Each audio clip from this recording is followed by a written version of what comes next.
Good day, my name is Gina Pauahipis. This is my video submission for EDLM 570, assignment number 1, reflection on personal and professional experience with curriculum and assessment. I would like to begin by quoting Margie Kahukura Hopa, her 2013 article, Educational Leadership and Indigeneity, Doing Things the Same Differently. Indigenous educational leaders are not simply leaders who happen to be Indigenous.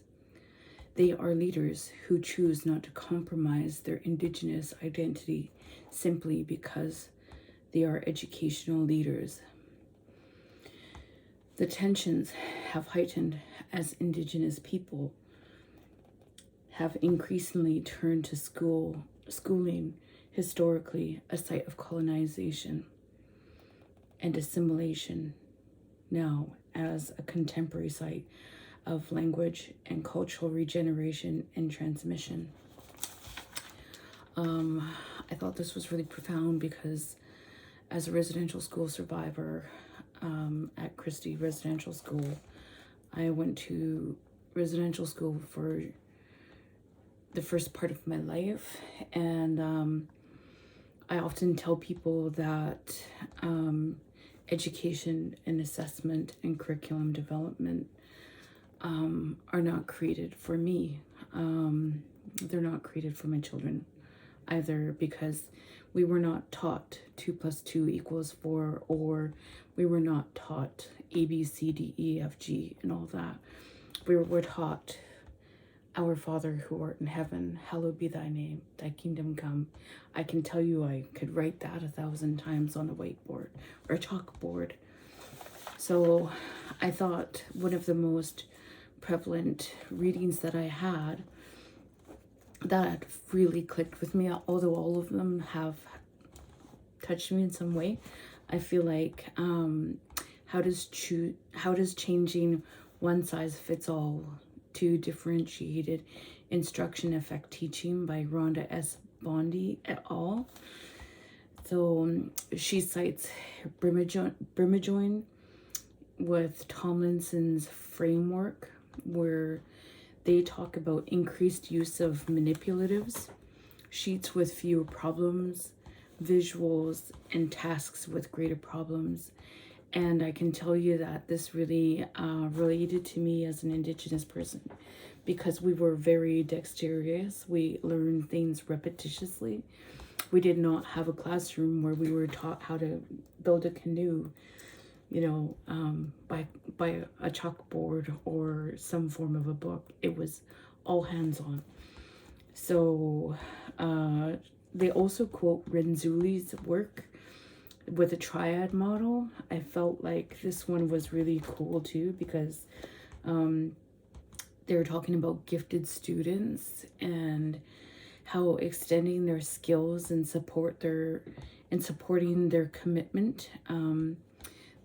In this article, they were talking about the teacher's response to perception of learners' differences, and changing to a wide array of tasks. So I felt like this really challenges, our educational system here now, because I feel like, now that we're trying to transfer out of old curriculum and we're now moving into newer curriculum, that this really relates to me as an Indigenous person, as an Indigenous educator, and as a parent, because I feel like many of our children, Indigenous students, are pretty gifted, but they just have not been figured out how to teach them.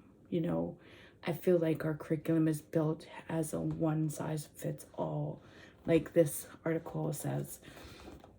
And then in here, they quote Done and Done, where it was talking about work focused on assessing and promoting critical thinking. One of the things that my grandfather used to always say to me was, when we first started getting my kids to go to school, one of the biggest things that he used to talk about is our students want to know the why. Why does 2 plus 2 equal 4? Why does 1 plus 3 equal 4? Why does 0 plus 4 equal 4? When all of them equal 4, what is the why? It's all about getting to that solution. You can teach all of that all the time, no matter what, but it's about understanding the why. It is 4. Ladson's billing, culturally relevant pedagogy, intentional effort to connect curriculum and learning and the learning process. I felt like this is a really big thing with our school right now. We're striving for another 100% year of graduate students for Indigenous education. We're hitting the 3rd year now where we're above the provincial rates of graduation here at my high school. And I feel like that's a pretty big thing. But one of the biggest things that we have been doing is finding culturally relevant information to the students, and like finding books that excite them and finding things that make them feel excited to come to school. Talk about the 3-part shift where it's prescribed curriculum, teacher adjusted, and then learner driven. I felt like prescribed curriculum is me, and then teacher adjusted is my oldest son, and then learner driven is my youngest son. And if you look at the way that curriculum has developed over time, it has evolved over time.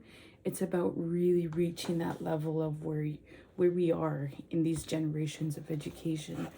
And I can tell you that it wasn't without great drive and passion that I could learn how to do the 1 plus 1 equals 2. And the last thing that they talked about was Tomlinson's framework. Well, it's not the last thing they talked about. One of the last things that I wanted to talk about, Tomlinson's framework.